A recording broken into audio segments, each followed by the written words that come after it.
ശബരിമല സന്നിധാനത്തെത്തിയ അയ്യപ്പ ഭക്തരുടെ മനം കവർന്ന കുഞ്ഞുമാളികപ്പുറം. ചോറൂണിനായി സന്നിധാനത്തെത്തിയ ഇതൾ പ്രവീൺ 8 മാസക്കാരിയാണ് സന്നിധാനത്ത് താരമായത്.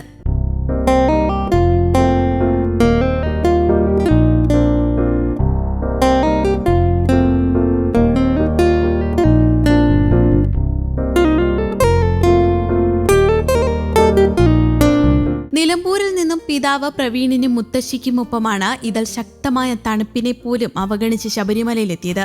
സന്നിധാനത്തെ തിരക്കിനിടയിലും മുട്ടിൽ ഇഴഞ്ഞു നീങ്ങിയ പിഞ്ചു പൈതൽ ഭക്തരുടെയും ഡ്യൂട്ടിയിലുണ്ടായിരുന്ന പോലീസ് ഉദ്യോഗസ്ഥരുടെയും ദേവസ്വം ബോർഡ് ജീവനക്കാരുടെയും ശ്രദ്ധ പിടിച്ചുപറ്റാൻ ഏറെ നേരം വേണ്ടിവന്നില്ല.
നിരവധി പേരാണ് ഇതളിന്റെ ദൃശ്യങ്ങൾ മൊബൈൽ ഫോണിലടക്കം പകർത്തിയത്. ശബരിമലയിൽ പ്രതിദിനം 100 കണക്കിന് കുട്ടികളാണ് ചോറൂണിനായി എത്തുന്നത്.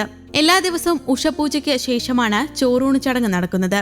ഉഷപൂജയ്ക്ക് നേദിച്ച ചോറും പായസവും കൂടെ ഉപ്പും പുളിയും ചേർത്ത് റാക്കിലയിലാക്കിയാണ് നൽകുന്നത്. News desk, Kerala Kaumudi.